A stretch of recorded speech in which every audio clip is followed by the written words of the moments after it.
This is Hidden Killers Week in Review. A look back at the most prolific stories of the week. Welcome to the podcast. If you'd like to listen to an ad-free version of this episode and all of our episodes, then search True Crime Today Premium Plus on Apple Podcasts and press subscribe. That's our premium channel where all of our ad-free and advanced episodes live, all in one place. True Crime Today Premium Plus. Search it on Apple Podcasts and press subscribe. Even try it for 3 days free. The last thing they saw was someone they trusted. You're tuned in to Hidden Killers with Tony Brueski, featuring retired FBI special agent and chief of the Counterintelligence Behavioral Analysis Program, Robin Dreeke. The culture of celebrity, what exactly does it mean? You think about it like, oh, extra perks. You go to the award show, you get to go get those notorious bags with all these goodies in that no one else gets, and you get it for free. That's exciting. And then you go to the show, you go to maybe an after party, and then you go home and go to bed, right? Is that how it works? Or is it something much, much darker? It probably depends who you talk to and who you are and what roads you choose to go down to once you've reached that place called celebrity. Sean Puffy Combs seemed to be an individual that was there in the middle of it. He had his celebrity status, and he also kind of stood there figuratively with his staff and rod saying, come this way. We have party here. We have more things for you that only you can get as a celebrity. And some people fell for it. Some people went down that road and they discovered there's some pretty dark shit down this road. Joining me to discuss, Robin Dreeke, retired FBI special agent, chief of the Counterintelligence Behavioral Analysis Program. That's the thing with celebrity. I think once you kind of get into it enough and you start living this world that's not like the rest of the world, you start to think that that's normal. Mm-hmm. Yeah, that's the massive groupthink that keeps going. Tony, this is just keeps going down the same road we see being paved from the get-go on this one. You know, we said the victims are going to get younger. The charges are going to get more voluminous. Mm-hmm. And yep, that's exactly what's happening. And are there going to be tag-alongs that you're trying to filter out that are just people that are trying to ride the prosecution train that may not have been victims potentially? I mean, this is the most complicated, wide-spanning case I think I've ever heard of. What is shocking to me, and it probably shouldn't be, like once you kind of analyze it and go, oh, okay, I get it. But on the surface is this culture that seemed to exist at these Diddy parties of dehumanizing, I guess, the sex workers or whoever they deemed to be less than, that they could take advantage of. Some of these people weren't even sex workers. They were just, they were models. They were people who were coming in thinking they were going to get a music deal, not there for the sex or hired for it or trafficked for it. They were just there. Some were the assistants of others as well. One of the accusations that's come out this week from Tony Busby and one of his clients, it's a Jane Doe accusation. Claims she was 13 years old at the time. This was in the year 2000 after the VMA Music Awards. The claim is that she was at Diddy's place for an after party. Diddy came into the room that she was in, and so did a male celebrity and a female celebrity. The accusation goes that she was sexually violated by both Diddy and the male celebrity while the female watched.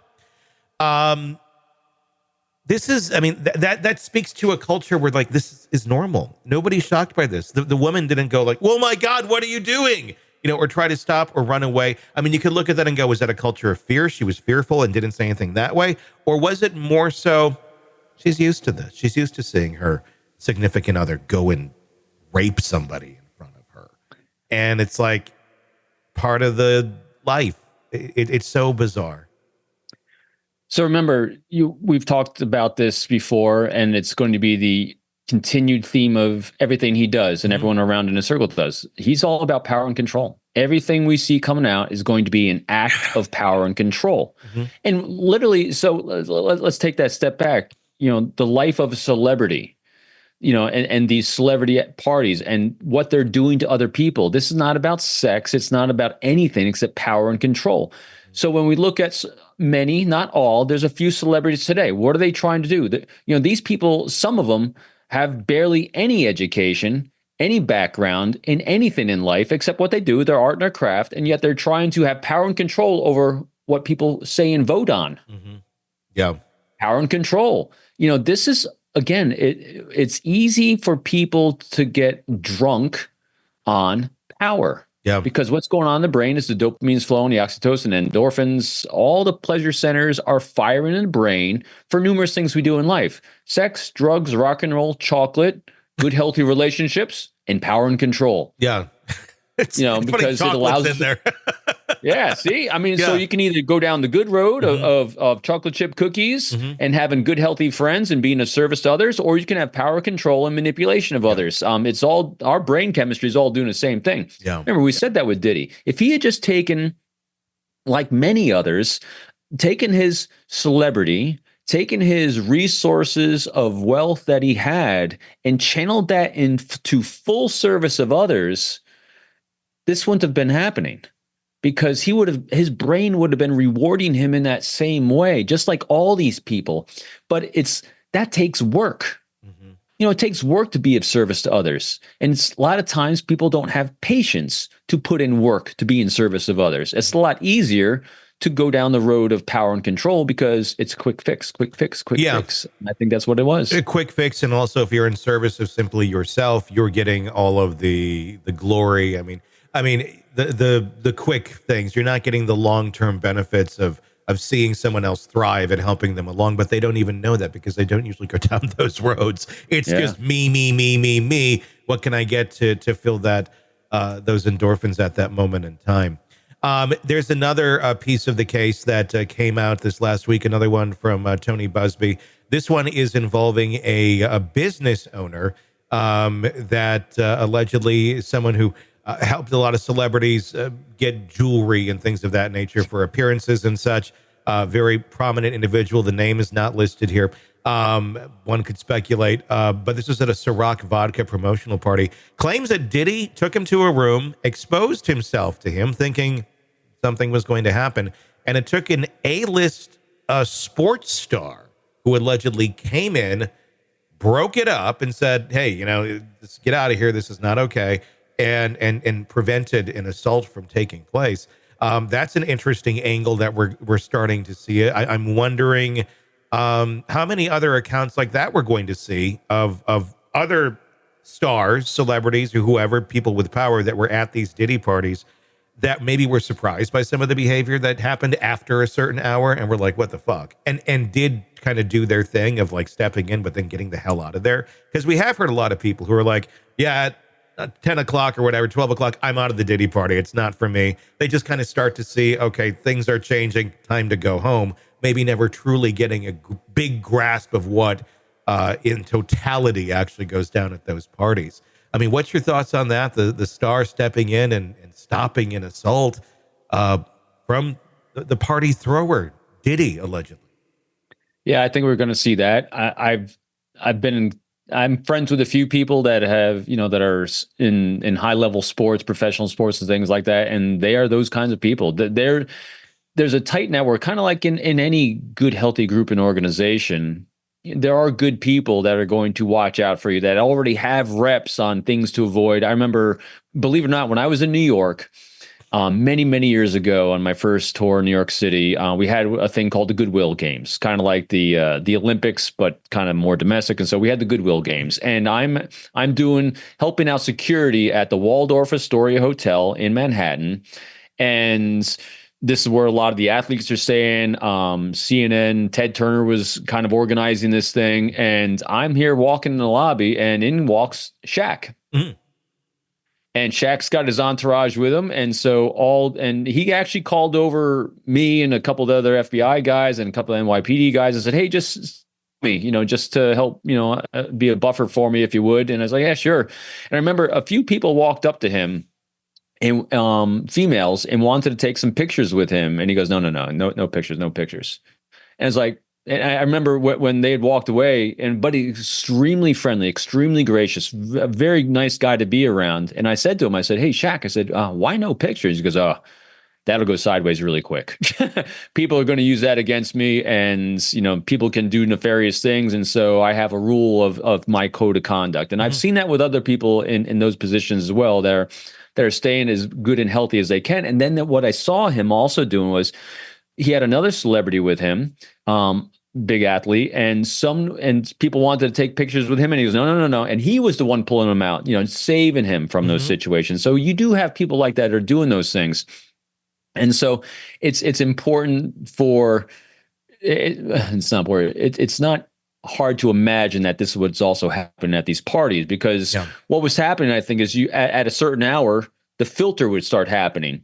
And that's what I was writing while you're talking about this. It really struck me. When we're forming cults, what a lot of times cults will do, they'll love bomb you to get you in. Yeah. And they'll shower you with love. They'll shower you with affection as they're slowly grooming you into this culture of extremely unhealthy behavior, where there's someone at the top. Generally in a cult, someone at the top, there's sexual things that are going on. They're for profit. And there's people that are going to be victims. Sounds interesting, doesn't it? Yeah. So there's another way that I'm just thinking about this whole Diddy situation. Instead of necessarily love bombing, he was celebrity bombing. He was offering someone and letting them feel the power of celebrity, the influence of celebrity, being the celebrity club. So he's celebrity bombing you by surrounding you with all these cool people. And once you get addicted to it and the dopamine's flowing, well, then we're going to escalate it, and that's where the filters happen. So the healthy ones are coming in saying, no, I've been exposed to this before. I've seen this show, and I'm going to pull out of this because I got to go home. I'm going to have a normal life. And those that didn't have any reps yet, didn't have experience, and did not have a loving critic in their lives saying, hey, you need to get your ass out of there. They got sucked in by the celebrity bombing. Yeah. I mean, it makes sense. I mean, it seems like it's kind of an all-around thing. I mean, some of not only the people that would go in and I guess take advantage of these people, take advantage of this culture of anything goes sex world.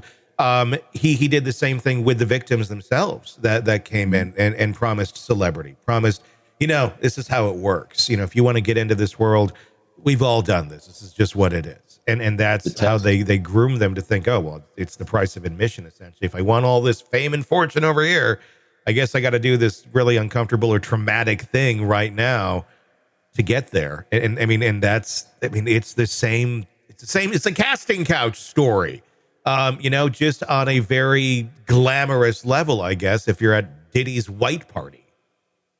As the time of this recording, a couple days ago, the singer Jelly Roll just came out. Yeah. And said something very similar to this. I was curious about what prompted him to say that he's been really seeing the dark, super dark side of the music industry. And I think, and he said, and he's claimed he's going to expose a lot of this because he's been seeing it. It's wrong. It's unhealthy. And I'm just curious because there's a lot of dark things in a lot of organizations, and celebrity seems to be the path to unhealthealthiness. I'm all about it being exposed. I'm all about people speaking up. One thing I would say to Jelly Roll about this is maybe don't tease that you're going to be exposing people before you expose people, because there's a lot of people who've teased that they were going to expose people, and those people who are going to expose people are no longer people. They're no longer here to do such things. So I love it. Great. Expose away if that's what you're going to do. But I guess surprise people with it. Don't tell everybody you're going to do that. It's good advice on that one. Because it hasn't worked out so well for others who've had that same mission when it's been found out. Yeah, no kidding. But yeah, I think we're going to find out a lot more in the coming weeks of Diddy. It's not going to end. It's just going. No, it's not. Welcome to the podcast. If you'd like to listen to an ad-free version of this episode and all of our episodes, then search True Crime Today Premium Plus on Apple Podcasts and press subscribe. That's our premium channel where all of our ad-free and advanced episodes live, all in one place. True Crime Today Premium Plus. Search it on Apple Podcasts and press subscribe. Even try it for 3 days free. You're neck deep in a dark, twisted tale, and just as the tension peaks, bam, a commercial about some miracle diet pill breaks the spell. It's like finding a fly in your soup after the first bite. But here's the fix. True Crime Today Premium Plus on Apple Podcasts. You get to enjoy your crime stories without the junk. Ad-free episodes, extended interviews that go beyond the surface, and early access to all the gruesome details. It's like swapping out a can of cheap beer for a glass of fine whiskey. So search for True Crime Today Premium Plus on Apple Podcasts. Subscribe and keep the darkness flowing uninterrupted.